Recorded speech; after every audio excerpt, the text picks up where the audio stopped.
The library smells like old paper and promises broken in whispers.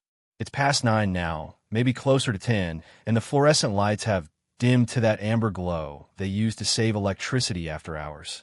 I should have left with everyone else when the announcement came over the intercom, but I stayed. I always stay. There's something about the silence that follows a crowd that feels like safety to me, like the world has finally exhaled and I can breathe properly again. The wooden table beneath my palms is warm from hours of use, scarred with the desperate marks of students who came before me. Pencil grooves, pen indentations, a heart someone carved years ago, now smoothed by countless elbows and textbooks. I traced the edge of it with my thumb while pretending to read the same paragraph for the 4th time. Molecular chemistry, covalent bonds, the sharing of electrons between atoms, creating something stronger than either could be alone. I know he's there before I hear the door. It's the way the air shifts, the way my shoulders tense without permission. Victor has this presence that announces itself even in silence, like a frequency only I seem tuned to receive. The soft click of the lock turning is familiar now, a sound that has become the opening note of something I can't name and won't acknowledge. He doesn't announce himself, doesn't call out a greeting, or joke about being locked in again. For weeks now, this has been our ritual. Study partners by assignment, conspirators by choice. The locked doors started as his idea, something about avoiding interruptions, about creating a bubble where we could focus without the constant shuffle of other students coming and going. But focus has become the last thing either of us manages when we're alone like this. I can feel him watching me from the doorway, not moving, not settling into his usual chair across from me, just standing there. And I know without looking that his backpack is still slung over his shoulder, that he hasn't pulled out his notes or opened his laptop. The absence of those familiar sounds creates a different kind of silence, one that makes my chest tight with anticipation I don't want to examine. 22 minutes. That's how long we sat in complete silence last Tuesday. Textbooks open but unread, both of us pretending to study while something electric built in the space between us. I counted every minute on the clock mounted above the reference desk, watched the second hand make its relentless circle while my heartbeat tried to match its rhythm. He was the one who broke first, clearing his throat and asking about the assignment due next week. But his voice came out rougher than usual, like he'd forgotten how to use it. Now I hear his footsteps, slow and deliberate across the carpet, not heading to his usual spot. Instead, he's moving closer around the table until he's standing just behind my left shoulder, close enough that I can smell his cologne, something cedar and warm that clings to his sweaters and lingers in the air long after he's gone. Close enough that if I lean back just slightly, I'd brush against him. I don't look up from my textbook. Can't. The words swim on the page, meaningless symbols that might as well be hieroglyphs. My pen hovers over a half-finished equation, forgotten. The margin is already filled with my nervous doodles, geometric shapes that grow more erratic as they progress down the page. Triangles becoming jagged lines, becoming spirals that disappear off the edge of the paper. He says my name then, quiet and careful, like he's testing the weight of it in his mouth. Not the casual way he calls to me across campus or the impatient tone he uses when I'm taking too long to understand a concept. This is different, intimate. The syllables hang in the air between us, and I realize I'm holding my breath. When I finally look up, he's closer than I expected, leaning against the table's edge, one hand braced on the surface, the other hanging loose at his side. His usual easy smile is nowhere to be found. Instead, there's something serious in his expression, something that makes my stomach flutter and drop at the same time.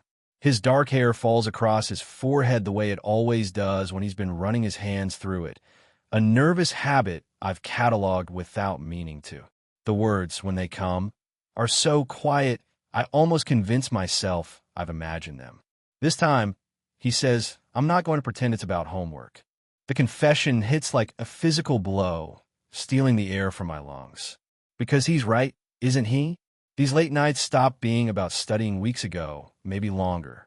They became about the way he looks at me when he thinks I'm not paying attention. About the excuses we both make to stay longer, to push the boundaries of what study partners do. about the electricity that sparks every time our hands accidentally touch over shared notes.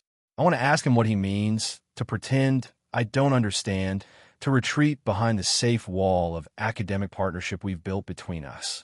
But the words stick in my throat because I know exactly what he means.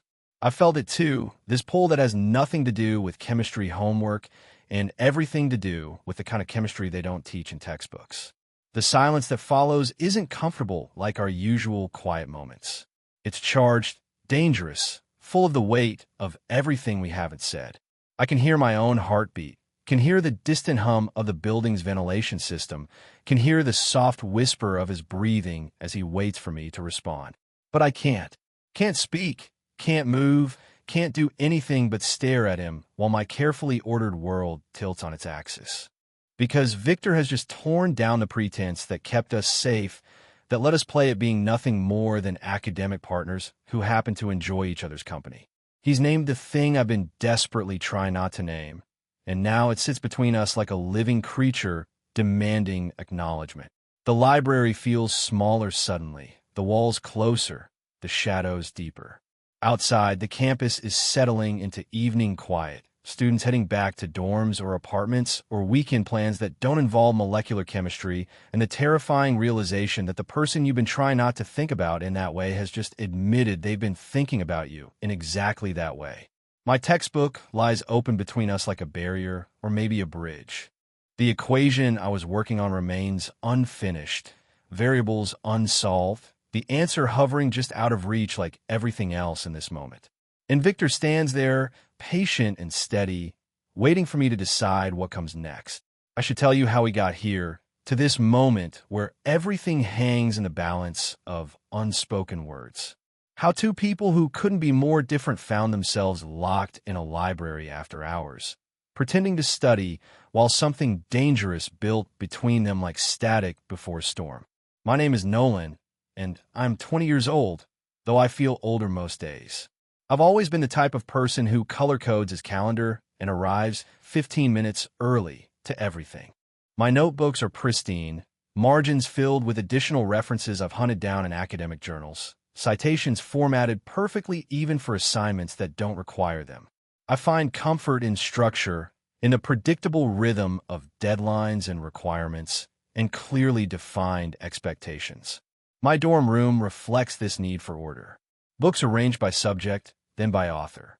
Pens sorted by color and function. A schedule taped to my desk that accounts for every hour of my day, including study breaks and meals. My roommate calls it obsessive. I call it survival. Because when everything else feels uncertain, when the world seems determined to remind me how little control I actually have, I can always count on the small rituals that keep me grounded. But beneath all that careful organization runs something I've never been able to catalog or contain. A restlessness that surfaces in the quiet moments between tasks, a loneliness that no amount of academic achievement can fill. I tell myself it's normal, this feeling of being slightly separate from everyone around me, like I'm watching life through glass instead of living it directly. Most days I almost believe it. Then there's Victor. Victor is 21 and exists in a different universe than mine, one where rules bend around natural charisma and charm can substitute for preparation. He drifts through lectures with the kind of casual confidence I've spent my entire life trying to cultivate, taking notes that consist mostly of doodles and still managing to contribute insights that make professors pause and nod approvingly. Where I study for hours to earn an A-. He glances at material the night before and walks away with grades that make me question the fundamental fairness of the universe. He's beautiful in the way that makes people turn their heads on campus sidewalks. All dark hair, an easy smile, and the kind of presence that fills a room even when he's trying to be quiet. Not traditionally handsome, exactly, but magnetic in a way that draws attention whether he wants it or not. I've watched him charm his way out of late assignments and into study groups that were supposed to be full. Watched him make professors laugh during office hours while I sit in the hallway, rehearsing my carefully prepared questions. To most people, Victor is untouchable. The kind of person who moves through social circles effortlessly, who always seems to know exactly what to say and when to say it. There's an edge to him, too, something that suggests he's capable of more than just academic success or social navigation. I've seen it in the way he looks at professors who try to put him down, in the way he handles classmates who mistake his casual manner for weakness. He's not dangerous, exactly, but he's not safe either. To me, he's something else entirely. He's the reason I find myself checking my reflection before chemistry lab, even though I tell myself it's about looking professional. He's the source of the distraction that makes me reread the same paragraph 4 times before the words penetrate. He's both the anchor that keeps me grounded and the storm that threatens to pull me under. Our partnership began with assigned seating, the kind of arbitrary pairing that professors think builds character. Dr. Martinez arranged the lab tables alphabetically, which meant Victor Rodriguez ended up next to Nolan Stevens for the entire semester. I remember feeling a mix of dread and anticipation when I saw my name next to his on the seating chart. Dread, because working with someone like Victor felt like being asked to collaborate with the sun. Anticipation for reasons I wouldn't let myself examine. The first few weeks were exactly what I expected. Victor would arrive just before class started, borrowing pens and asking about assignments he'd forgotten were due. I'd share my meticulous notes and watch him absorb information at a speed that defied logic. He'd make jokes that had me biting back smiles while trying to maintain the serious demeanor I thought partnership required. But slowly, something shifted. The borrowed pens turned into coffee runs before class. Victor insisting he owed me for all the times I'd saved him from looking unprepared. The quick questions about assignments became longer conversations that stretched past the end of lab sessions. The jokes became observations, insights into how he saw the world that revealed depths I hadn't expected. Most surprising of all, the silence between us became comfortable instead of awkward. We'd work side by side on experiments, moving around each other with an unconscious choreography that developed without discussion. He'd hand me equipment before I asked for it. I'd have his portion of the lab report ready before he remembered it was due. The kind of partnership that looked effortless from the outside, but felt like discovering a language we'd both somehow always known. Those early days seem simple now, innocent in a way that makes my chest ache. Because I spent so many nights convincing myself that the way Victor looked at me across the lab table meant nothing more than friendly interest. That the locked library doors were just his practical solution to avoiding interruptions. That the feeling growing in my chest whenever he leaned close to check my calculations was nothing more than a natural response to attention from someone like him. I told myself that what I felt was unrequited, and I made peace with that story because it felt safer than the alternative. Safer than hoping for something that seemed impossible, than risking the partnership we'd built by wanting more than he was offering. But tonight, with Victor standing close enough to touch and his confession hanging in the air between us, I realize how wrong I've been about everything. The catalyst doesn't arrive like lightning. It builds like pressure in a closed system, degree by degree, until the moment when equilibrium becomes impossible and everything shifts at once. After Victor's confession hangs in the air between us, after I realize how wrong I've been about the nature of his interest, something fundamental changes in the chemistry of our interactions. Not immediately, not that first night when we both retreat behind nervous laughter and the safe territory of homework discussions, but in the days that follow, when we return to our usual library sessions and discover that pretense has become impossible. The first sign comes 3 nights later. Victor arrives before me for once, claiming our usual table in the back corner where the shadows gather thick and the overhead lights cast everything in amber. When I approach, backpack heavy with textbooks and carefully organized notes, I find him sitting differently. Not sprawled in a chair with that casual confidence I've grown used to, but leaning forward, elbows on the table, fingers steepled like he's been waiting to conduct a business meeting rather than review organic chemistry. I take my seat across from him, the same chair I've occupied for weeks, but the geography feels altered. The distance between us seems both greater and smaller somehow, charged with the weight of what we both now know hangs unspoken. I pull out my materials with the same methodical precision I always use, but my hand shakes slightly as I arrange my pens by color, and I know he notices. He doesn't reach for his backpack, doesn't make any move toward the notebooks I know are inside, the ones filled with his characteristic mix of actual notes and elaborate doodles. Instead, he watches me organize my workspace with an intensity that makes my skin warm under his gaze. I don't come here just for homework. The words land exactly like a stone thrown into still water, sending ripples through the careful composure I've spent 3 days rebuilding. Because this is Victor refusing to pretend anymore, refusing to hide behind the comfortable fiction that these late-night sessions are about academic partnership. This is him naming what we've both been dancing around for weeks, maybe longer. I look up from my perfectly arranged materials to find him leaning even closer, his dark eyes steady and serious in a way I've rarely seen them. There's no trace of his usual easy humor, no hint of the charm he wields so effortlessly in every other context. This is Victor stripped of performance, speaking a truth that costs him something to voice. From that moment, the air between us becomes different, thicker, more aware of itself. We both open our textbooks, both pretend to review the material we're supposed to discuss, but the words on the pages might as well be written in a language neither of us speaks. Every few minutes, our eyes meet across the table, and each time the contact lasts a fraction longer than it should. Each time, pulling away requires more effort. The silence that was once comfortable becomes something else entirely. Not uncomfortable, exactly, but loaded, pregnant with possibility and danger and the kind of tension that makes breathing feel deliberate. I find myself hyper-aware of every sound he makes. The soft scratch of his pen against paper when he pretends to take notes. The whisper of pages turning. The barely audible intake of breath when he catches me watching him. By the fourth night, we both stop pretending the textbooks matter. Victor arrives and claims his chair, but his backpack remains zipped, pushed aside like an afterthought.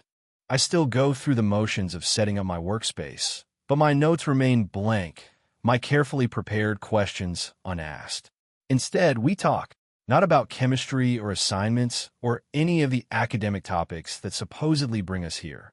We talk about everything else, about the books we read for pleasure, the places we want to travel, the fears that keep us awake at 3 in the morning. Conversations that feel like archaeology, like we're carefully excavating pieces of each other that have been buried under layers of classroom interaction and social performance. I learned that Victor's confidence isn't as effortless as it appears. That behind the easy charm is someone who questions himself more than he lets on, who chose his major because it felt safe rather than because it inspired him. That he comes from a family where expectations run deep and forgiveness runs shallow, where being different isn't just discouraged but dangerous. He learns that my need for control comes from growing up in chaos, from a childhood where the only predictable thing was unpredictability. That my perfect grades and color-coded calendars are armor against a world that taught me early how quickly security can disappear. That the loneliness I carry isn't just about being alone, but about being fundamentally different in ways I've never learned to name. These conversations happen in whispers, even though we're alone in the locked library. As if speaking too loudly might break whatever spell allows this honesty to exist. As if the outside world, with its rules and expectations and careful categories, might intrude if we're not careful to keep our voices down. The locked door, which once felt like Victor's quirky preference for privacy, transforms into something else entirely. It becomes a boundary between the world where we're just study partners and this new space where we're becoming something neither of us has words for yet. It becomes the thing that keeps the outside world at bay while we figure out what we're willing to risk for each other. By the end of the week, the ritual has completely shifted.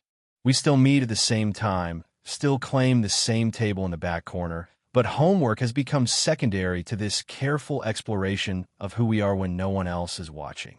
The textbooks remain closed more often than not. The silence stretches longer, filled with glances that communicate more than words. And through it all, that locked door stands between us and everything else, holding space for whatever we're becoming to take root and grow in the amber light of after-hours safety. The transformation doesn't announce itself with fanfare. It creeps in through the spaces between heartbeats, between the words we speak and the ones we swallow, between the careful distance we've maintained and the magnetic pull that grows stronger each night we meet in our amber-lit sanctuary. I begin to notice things about Victor that I've trained myself to overlook. The way he sits just slightly closer each evening, his chair migrating incrementally toward mine until the space between us could be measured in inches rather than feet. The heat that radiates from his arm when it brushes against mine as we lean over the same page, pretending to read while neither of us absorbs a single word. The scent that clings to his sweaters, cedar, and something warmer, something distinctly him that I find myself inhaling when I think he's not paying attention. But Victor is always paying attention. I'm learning this about him, how his casual demeanor masks an acute awareness of everything happening around him, especially what's happening between us. He begins testing boundaries with the precision of a scientist conducting an experiment. Small gestures that could be explained as accidents or innocent contact, but which occur too frequently and with too much intention to be either. The way he reaches across the table for my pen instead of using his own, fingers lingering over mine just long enough to send electricity up my arm. How he leans in when explaining a concept I already understand, his voice dropping to barely above a whisper, so I have to tilt closer to hear him, close enough that his breath warms the side of my face. These moments shatter my carefully maintained composure. I find myself struggling to form coherent responses to his simplest questions, my vocabulary reduced to stammered acknowledgments and half-finished thoughts. When he nudges my pen from my hand and watches me scramble to retrieve it, I catch the hint of satisfaction in his expression, the way his lips curve in something that isn't quite a smile, but conveys more pleasure than any grin could. I try to resist, try to cling to the safe patterns we established in those early weeks when I believed our attraction was one-sided and manageable. I arrange my materials with extra precision, as if perfect organization can create a barrier against the chaos Victor brings to my ordered world. I focus on my textbooks with desperate intensity, reading the same paragraphs over and over while my mind refuses to process the meaning behind the words. But my defenses are built on the foundation of pretense, and Victor has systematically demolished that foundation with his refusal to hide behind academic necessity. Without the fiction that we're just study partners, my careful control begins to fray at the edges. My body betrays me in ways I can't catalog or contain. The way my pulse quickens when I hear his footsteps approaching our table. How my skin becomes hyper-aware of every brush of contact, every moment when his hand covers mine to point out a passage in the textbook. The restless energy that builds in my chest whenever he looks at me with that steady, serious gaze that seems to see through every defense I've ever constructed. I catch myself watching him when I should be studying, memorizing the way his hair falls across his forehead when he's thinking, how his fingers move when he's explaining something he's passionate about, the subtle changes in his expression when he thinks I'm not looking. These observations accumulate like evidence in a case I'm not ready to argue, proof of an attraction I've stopped being able to deny even to myself. The room itself becomes complicit in this transformation. The library that once felt like neutral territory now pulses with possibility and danger. Every shadow seems deeper, every pool of amber light more intimate.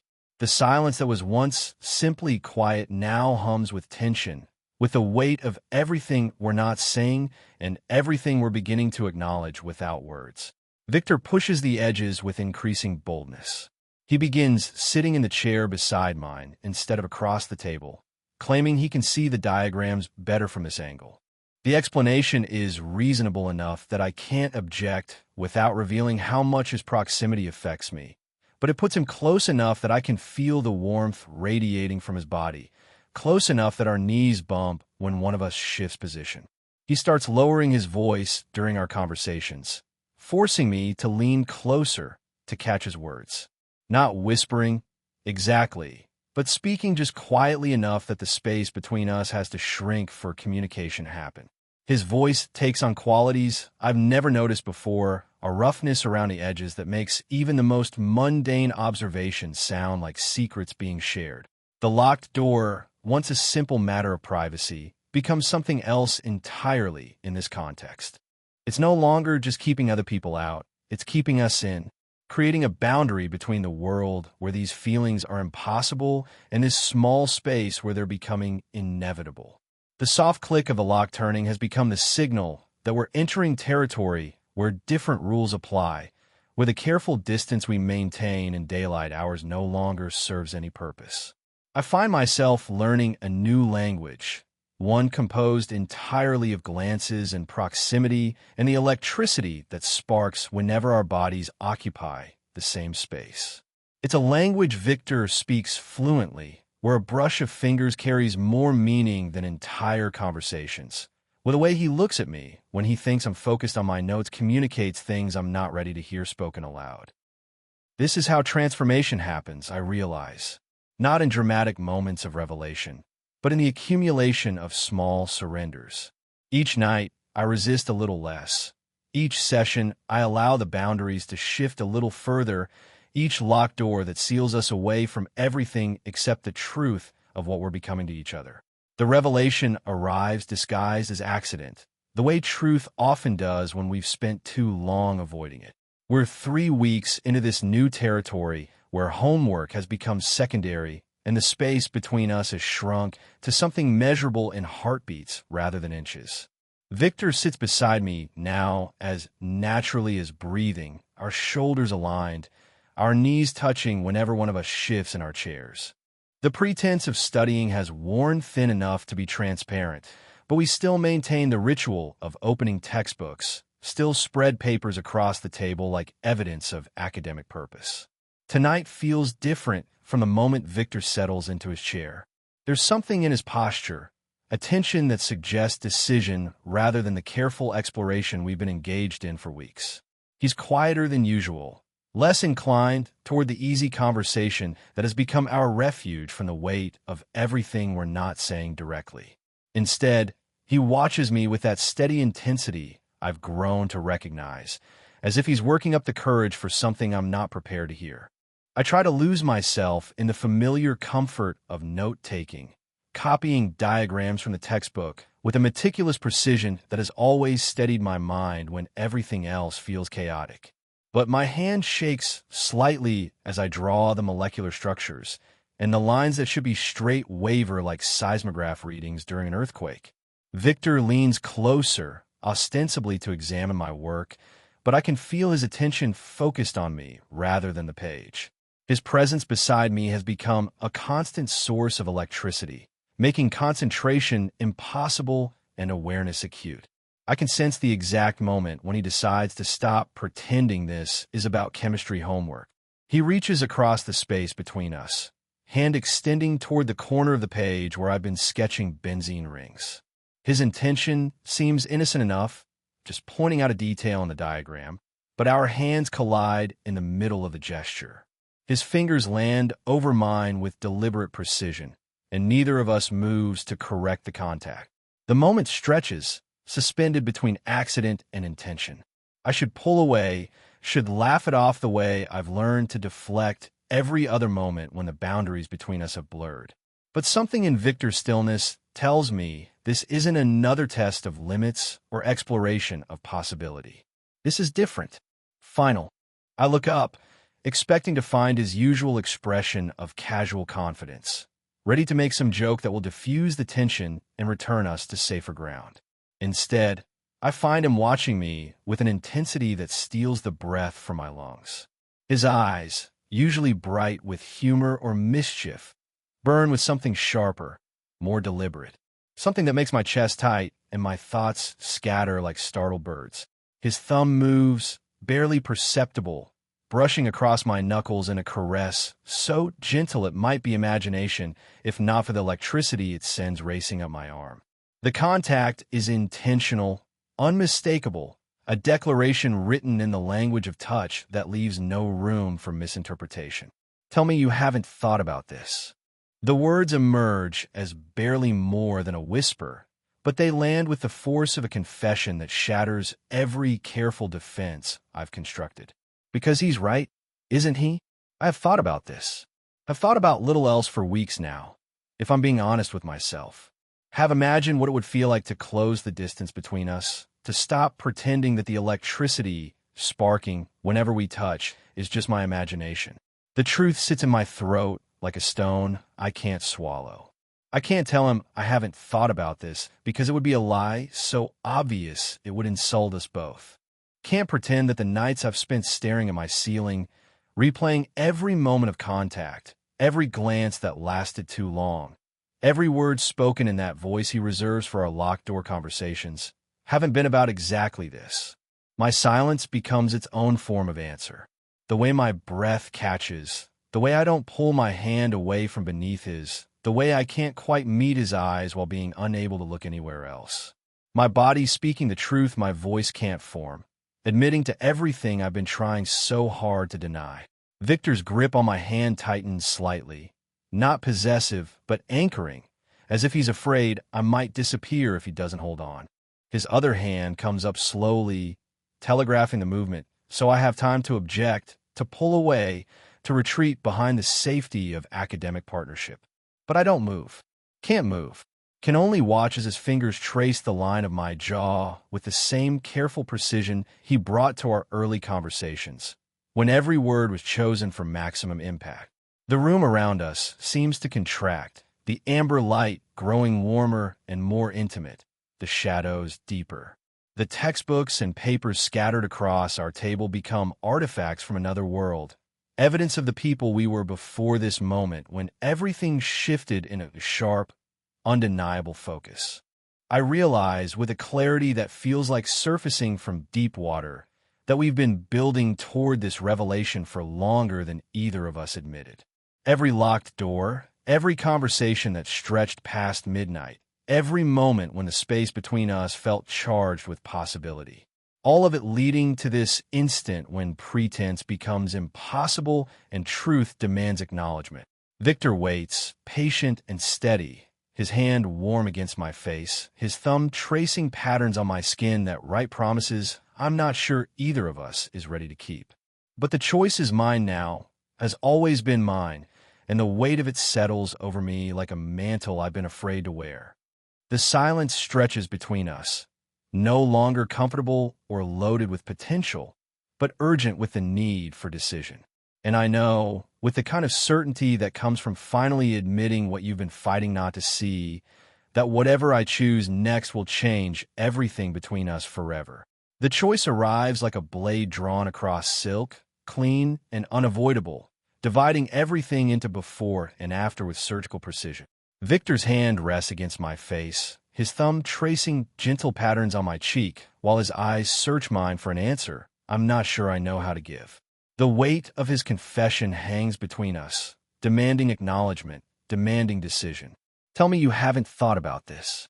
The words echo in the amber-lit silence, and I realize that everything we've built together over these weeks has been leading to this single moment when truth can no longer hide behind pretense.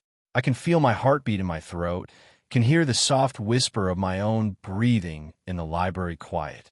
Outside our locked sanctuary, the world continues its predictable rotation, students finishing assignments and professors grading papers, and all the ordinary machinery of academic life grinding forward without pause. But here, in this small pool of light where Victor waits for me to speak, time has become elastic, stretching each second into an eternity of possibility and terror. The choice itself is deceptively simple. To step back is to return to safety, to the comfortable fiction that we're nothing more than study partners who happen to enjoy each other's company. It means retreating behind the careful walls I've spent my entire life constructing, walls that have protected me from disappointment and rejection and the messy complications that come with wanting something I'm not supposed to want. Step back, and I can preserve the partnership we've built, can maintain the friendship that has become more precious to me than I've allowed myself to admit. But stepping back also means pretending Victor's touch doesn't send electricity racing through my nervous system. means ignoring the way my body leans toward his without conscious permission, the way every cell in my being seems calibrated to respond to his proximity. It means living with the knowledge that I chose safety over truth, chose fear over the possibility of something extraordinary. To step forward is to unravel everything, to risk the careful balance we've maintained, to potentially destroy the partnership that has become the brightest part of my carefully ordered days. It means admitting that I am not the person I thought I was, that the attraction I've been fighting is real and powerful and completely beyond my ability to control through color-coded calendars and perfectly formatted notes. More than that, stepping forward means confronting parts of myself I've kept locked away in rooms I pretend don't exist. It means acknowledging that the loneliness I carry isn't just about being alone, but about being different in ways I've never learned to name. It means accepting that what I feel for Victor isn't just friendship or admiration or the natural response to attention from someone magnetic, but something deeper and more dangerous and infinitely more complicated. Victor doesn't rush me, doesn't push or plead or try to influence my decision with words or gestures. He simply waits, his hands steady against my face, his breathing even and patient. But I can see the tension in his shoulders, can sense the effort it costs him to remain still while everything he's revealed hangs in the balance. His grip on my other hand tightens just slightly, fingers interlacing with mine in a gesture that could be comfort or possession or simply the need for anchor in a moment when everything feels unmoored. I think about all the nights I've lain awake replaying our conversations, analyzing every glance and touch and moment of silence for signs of something more than academic partnership. The careful cataloging of his expressions, the way I've memorized the precise shade of his eyes and the sound of his laugh when something genuinely amuses him. The elaborate fantasies I've constructed and immediately dismantled, telling myself they're impossible while secretly hoping they're not. I think about the person I was before these library sessions began, when my world was predictable and contained and safe. When the biggest risk I took was arriving 5 minutes late to class instead of my usual 15 minutes early. That person feels like a stranger now, someone I might have known briefly but never really understood. Because this transformation didn't begin tonight with Victor's confession. It began weeks ago, in the space between one study session and the next, in the moments when I stopped trying to resist the pull I felt toward him and started letting myself imagine what it might feel like to stop fighting. The silence stretches until it becomes a living thing, pulsing with the weight of everything unsaid and everything about to be decided. Victor's eyes never leave mine, and I can see myself reflected in them. See the person I might become if I'm brave enough to choose truth over safety.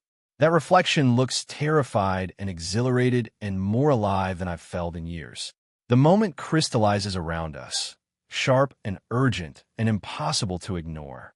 I can feel the future branching into two distinct paths, each one leading to a version of myself I've never met. One path winds back to the familiar territory of careful distance and controlled emotions.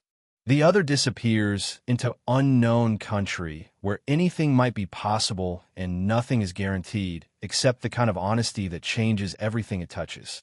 Victor waits, and I realize that this choice has already been made. Not in this moment, but gradually, over weeks of locked doors and whispered conversations and the slow dissolution of every boundary I thought was permanent.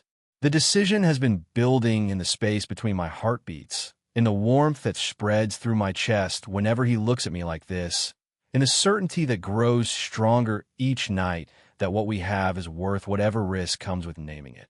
So when I finally move, leaning forward into Victor's space instead of pulling away, it feels less like making a choice and more like admitting to one I made long ago without realizing it.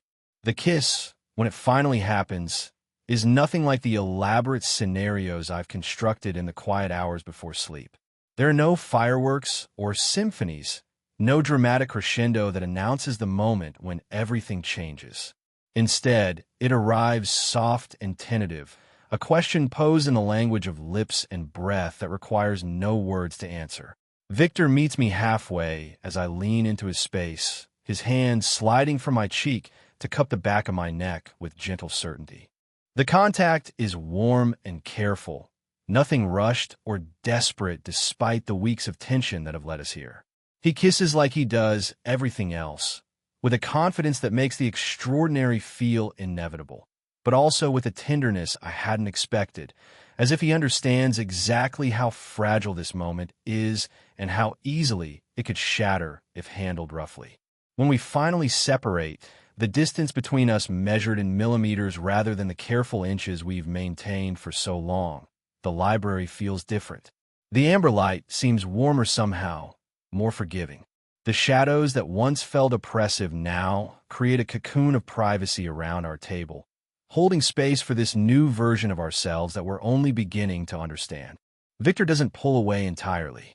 His forehead rests against mine, our breathing mingling in the small space between us, and I can feel the slight tremor in his hands that reveals this moment affects him just as profoundly as it does me.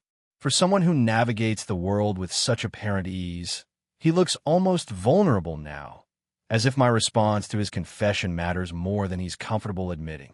I realize I'm smiling, a small expression of wonder that spreads across my face without conscious permission.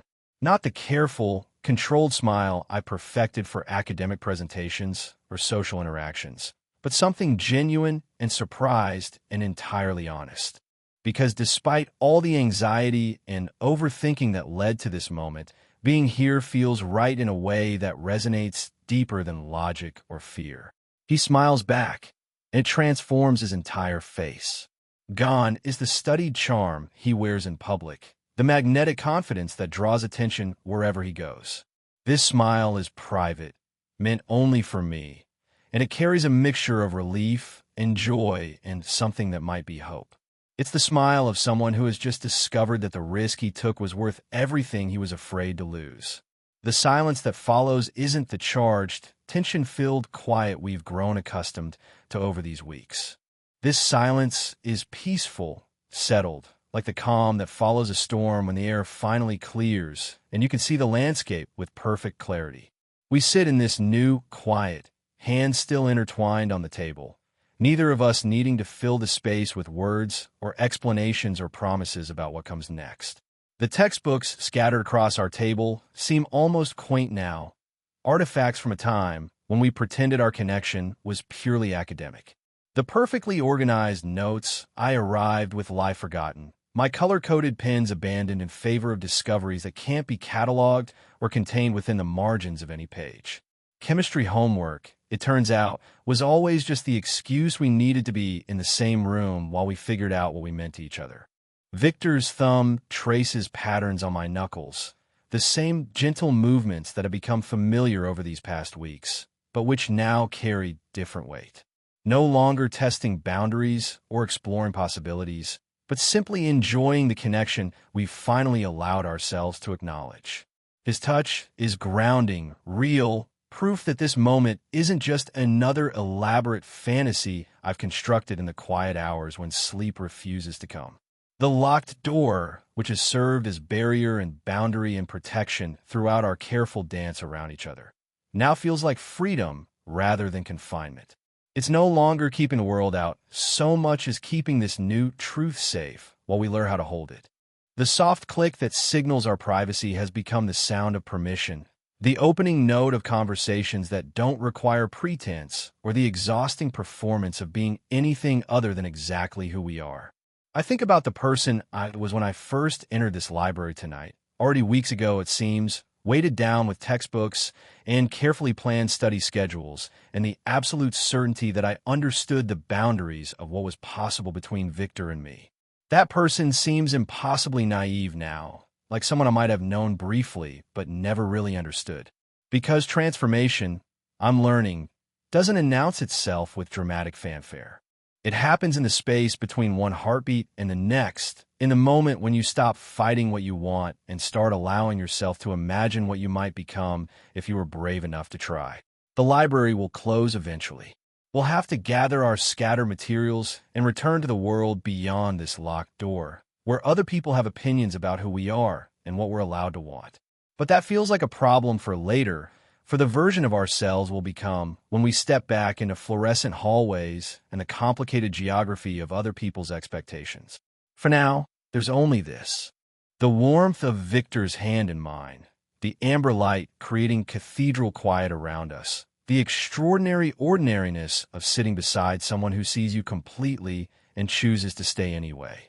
The books remain closed, the assignments incomplete, but for the first time since these late-night sessions began, I feel like I've finally learned something worth knowing. And in the settled quiet that surrounds us, I understand that this is not an ending, but a beginning.